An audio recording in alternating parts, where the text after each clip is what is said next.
welcome back to my channel. So today I'm actually going to be going to Veronica Roth signing today for The Fates Divide. I haven't actually read the book yet, but I'm actually going to go buy it really quick, and then I'm going to head to probably get some dinner. I don't think there's going to be food there, and then I'm going to head to the library really quick. Yeah, I just got off work, and last night I saw that Veronica Roth is having an event in Lincoln Park, so I was like, I'm gonna go.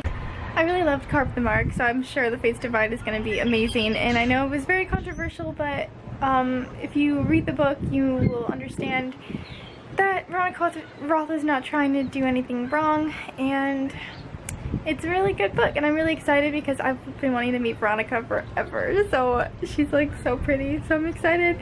And like I said, I don't think there's gonna be food there, but it's at 8 o'clock, so I'm gonna hang out for a while, and I'm not gonna head all the way back home because that's ridiculous. So I'm gonna be vlogging the day, and I'm very excited, so stay tuned. Just so you guys know, this is my view from work. It's the Shed Aquarium where I work. You guys can all stalk me now, but it's really pretty. I love it. Hey guys, I'm here at the bookseller. This is it right here. I'm here really early, but I always like to do things really early so I can be like the first in line and things like that.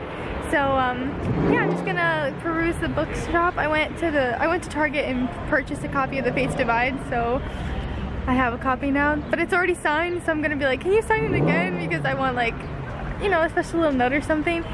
So I went to Target, I went to Panera, got some dinner, and now I'm here, and I'm super excited. It's super cute, so I'm gonna definitely take some cute little like montagey bookish things. So yeah, and I met a friend already, so that's good. I'll check in with you guys later. Bye!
Hey guys, I'm here at the Veronica Roth event now, and it's going to be getting started pretty soon. I met this awesome person. Her name's Norma. Say hi. Yeah, we managed to get in the front.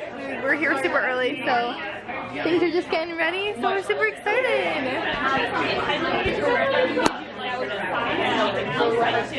The cake up there looks so good. We even got free books. Here. I can show you guys in more detail later, but yeah.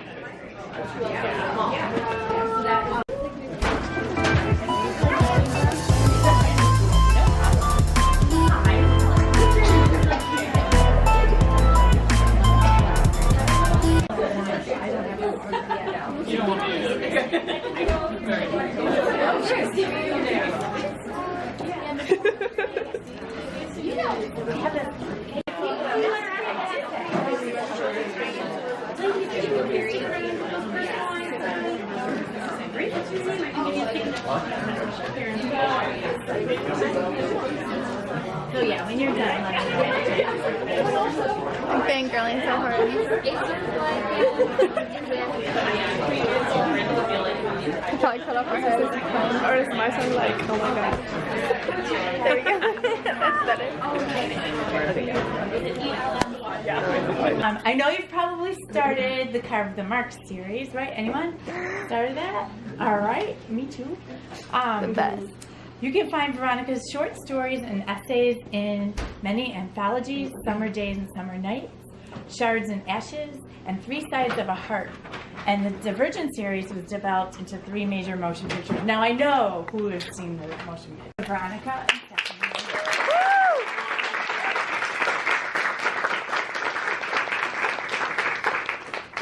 Well, thanks for that warm welcome, everybody. We're going to talk for a while, and then I'll definitely leave plenty of room at the end for questions from you. So hold on to those excellent questions. Like, how's this like? How is it different? Well, mostly like when you've written dystopian, you get really exhausted by like having to connect the dots in your mind between like how things are now and how they could become this dystopian reality, especially if you're not worried that we're gonna wall up our city and divide into factions. It's not really the point. But I had to come up with like a you know, just like understanding of history that would help me understand my fake future. Like, how long does it take for these things to happen, and what kind of like events need to happen in order for this to occur, and you know, all that stuff. So it, yeah, that's kind of. So you mentioned doing research. What kind of research should we do for this book? These books? Very cheerful research into dictatorships. So a little North Korea, a little communist Romania, which is, I lived there with my husband for 5 months after we got married. A little bit of all that. So that was great. But then for The Fates Divide, I also watched Blue Planet and Blue Planet 2 because of the deep sea episodes with the like most unearthly creatures I've ever seen. So I was inventing this like kind of creepy, dark planet, you know, where the creatures survive without light, so they tend to be bioluminescent in some way. And so watching those episodes was like good inspiration. So that was another piece of it. And then some more like language research, like how do languages change and develop? Like, how do you make a fake language and make it almost maybe work without being a linguist like Tolkien? I'm not going to make Elvish or anything, but I'll do my best. So there are other things, but those were the major points of research. Yeah, I thought the languages were so fascinating. There's like a full-on glossary in the back of both books. So did you end up kind of almost creating your own dictionary? Well, a little bit. If I were really good at it, it would be more consistent. But essentially, when I lived in Romania, we were in Transylvania, which is the northwest part of it. And yes, the Dracula part of it. That's closest to Hungary. So Hungarian is a language unlike anything I've ever heard before. It like has 39 noun cases, and I don't even really know what a noun case is. And it sounded like if you want to have a fantasy language, but you don't want it to feel like an existing place, which was my goal. There's a lot of fantasy that feels kind of like, sorry, I'm trying to think of a way to say it, like sort of British feeling, like medieval, or even like in Marie Lou's like Young Elite series, it's sort of like vaguely Italian, you know, like the languages. And that will give you like a cue for like what kind of culture you are, you know, expecting. But I thought with something that sounded Hungarian, you wouldn't have that cue at all, not here anyway. So I don't know how it's going to go when they translate it in Hungary. Good luck, guys. But I thought that would be interesting. So then I just took the kind of like syllables and like letter patterns that I liked from Hungarian and made huge lists and then started mashing them together using a generator, which that exists on the internet. Like a constructed language generator. For people who make up languages for fun. They exist. Yeah. There's amazing what kind of like fandom subcultures you can find on the internet. There's also one for like sourdough bread. They talk about it like it's a living thing. I mean, it is a living thing. But they get very intense about it. I tried to make sourdough bread once and it didn't work. Did you name your starter? I think that can help if you like if you're really attached. No, because then if it dies, what am I gonna do? And you're a bread starter. I kill everything I touch. It's not good. I mean, some of you won't find that as funny. So the two main nations we're kind of looking at here, Fuga and Shotet. We did so well. Good job. So when in constructing the languages, how did like kind of the character of the two nations inform the language, or vice versa? Well, it was really about having contrast with some commonality. So nations that exist that close often share words. Like the word for love in Romanian is apparently related to the word for love in Turkish.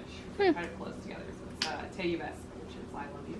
Iubesc is like I-U-B-E-S-C, Turkish word, I guess, or they have a similar root or something. Aware from pain, reminding you of it because it is relentless. Anyway, so that's kind of like how I developed that current gift and how it developed her, and then how she started to develop it. Like as she changes on a fundamental level, it also changes, although it doesn't go away. With Akos, it was so easy because this is like his main character point when I was starting. Is he's wary of everyone, deeply suspicious person, doesn't like to let people in, and so his current gift is to repel all other current gifts. It's like no one can touch me. But the cost of it is that he doesn't feel this life force that like kind of hums through the whole galaxy, so he's disconnected from everyone too. And I like this, like, I don't know, I was talking to this other very tall person, his name was Joe, in college. He was 6'7", so he's a little tall. Very tall, yeah. Much tall. Like, there's a kind of authority that's conveyed by being tall. People look to you for things, even though you're like, I don't know how to do that thing. Anyway, so that's kind of what I was trying to get across. Not that I experienced being tall as a blurs, because it's pretty much good to me. But yeah, I think so many things in life are like that. Like it's a good thing, but it also has its cost. So that was interesting to me. An interesting way of having people with power is to have them almost not want them. And I really liked how that was developed, it felt like even a little bit more in the Fates Divide, where some of the current gifts that had seemed only positive in the first book sort of revealed that they had more drawbacks than we might have initially thought, which I thought was really interesting. Oh, thanks. Yeah. I'm glad you liked it. Yeah, so moving on into talking about the Fates Divide, how was the planning of this series? Did you always know it was going to be 2 books?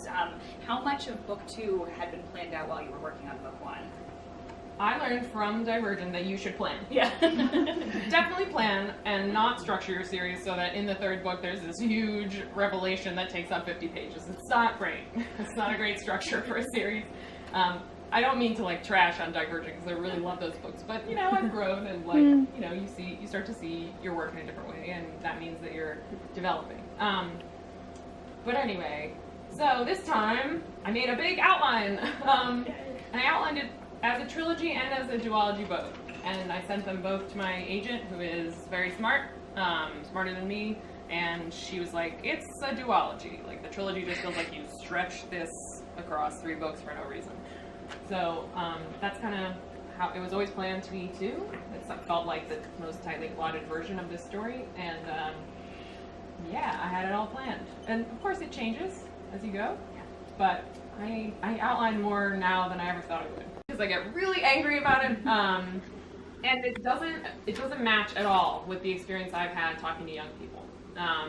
Because one time I had a girl come up in line and say, she was so excited, and she was like, "Who's your favorite One Direction member?" And this was before they were, you know, really big, and I was like, "What's One Direction?" It was like I had ruined her life. And you know, that's like a silly fangirl trope, just walking in my signing line. But she handed me this with grief after losing someone, and how like Triss wrestling with grief and Insurgent was like a really comforting and powerful experience for her, and the things that she had learned from it or whatever, which felt like, I mean, the things people learn from a book that you write, like, they don't feel like it's you teaching them, it's that person teaching themselves, like going through something on their own. So that incredible contrast, it just stuck with me forever. I mean, it will stick with me forever. Because and like a total geek about it, but you can also have profound thoughts and deep concerns about the world. And I think we're seeing that now more than ever, how young people are capable of many things, how they're shouldering burdens that they shouldn't have had to shoulder. And I don't know, like that's how I've seen young women when I meet them, and so exploring like what they would do with power if they got it was like an interesting task. And I think you know, they tackle it in different ways. They wrestle with it. Sometimes they don't do the right thing with it, but at the end of the day, it's not the way you would imagine it based on like what we're told young women are like. So What are you doing on your birthday? How are you feeling right now? I can't believe it! I'm so chicken.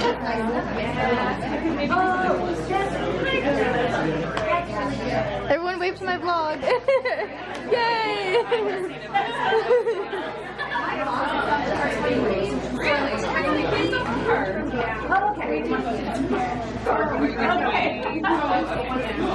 So basically,